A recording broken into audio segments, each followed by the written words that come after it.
most of us go through this thing where internally we have conversations going with ourselves, conversations about what to do, how we did things in the past, our failures, our wins, and what we're currently trying to achieve as goals. And in those conversations that we have with ourselves, there is a predominant voice that comes, that is the inner critic, the one that always is a bit cynical, always pointing out your negative things that you've done, what you could have done better. This voice comes up normally when you are doing things that are outside your comfort zone. I've seen this voice come in a lot stronger with myself when I started pushing boundaries outside my comfort zone. Like, this voice was always consistently nagging, giving me thoughts of how low my confidence was, how I couldn't really do well, and how much work I really had that laid ahead of me because I didn't have skills, and it just really would not stop. And the main thing in dealing with this voice, I had to just accept that it's there, and accept that it is a voice of fear in my life that I am projecting in my internal conversation as this now pessimistic character that's always just in my ear telling me things that I will fail in.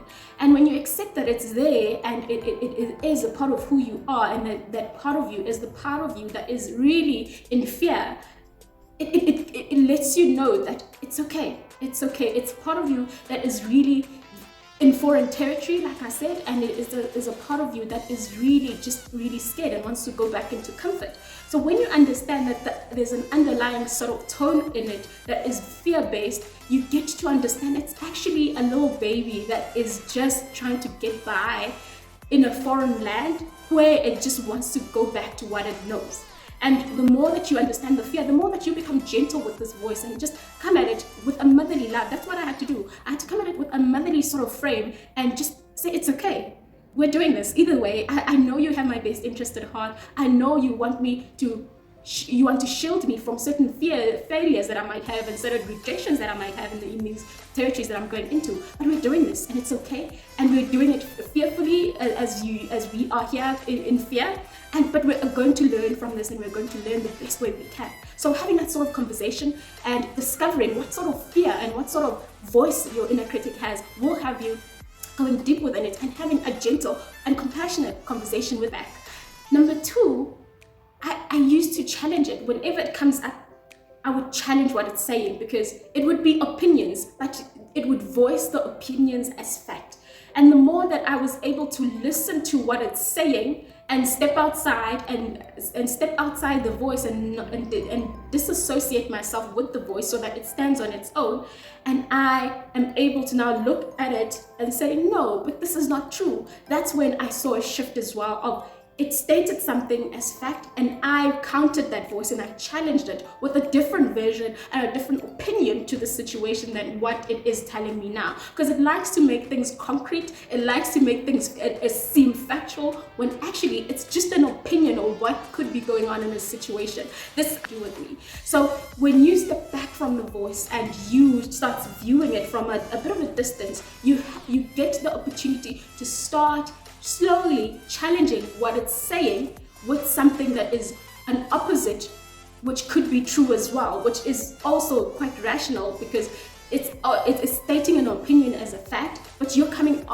in the situation with something that is also an opinion, which could also be true. So you get to disempower it by also giving it another opinion of what could be happening in the situation, rather than taking its word and having that be something that you now tie your confidence with and tie your value of what you give as a service or of yourself with this inner critical voice. The third part of it is discovering whose voice your inner critic has.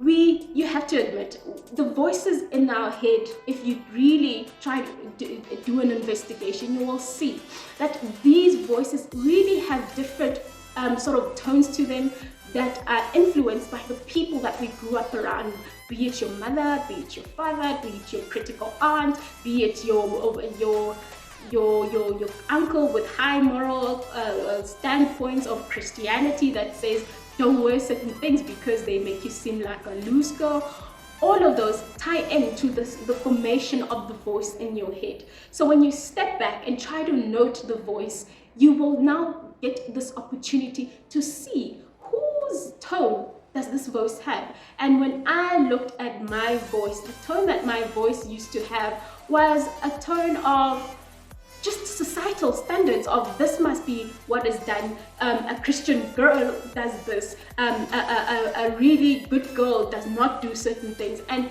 that really gave me a sort of way of looking at myself in certain situations that was really not conducive to what I wanted to do in those situations, and really had me in guilt and feeling guilty about things that I really shouldn't have felt guilty about, because I was letting certain influences of certain voices in my life dictate how I show up to situation, and not letting my own guidance and not letting my own intuition and my own sort of moral standpoint stand outside of what the societal standards around me dictated. So you need to, ever so often, just look within yourself and spend time within yourself to investigate whose voice does your inner critic have, and how can you separate yourself and step away from those voices of those people and not make those voices your own voice. So how can you now, discovering the information of whose voice does your inner critic have, now dismantle the power that this voice has over you, knowing that you can now create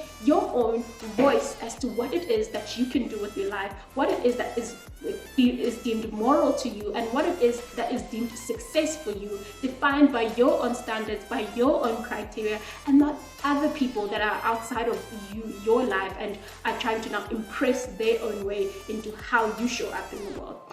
I hope this helps. Bye bye for now.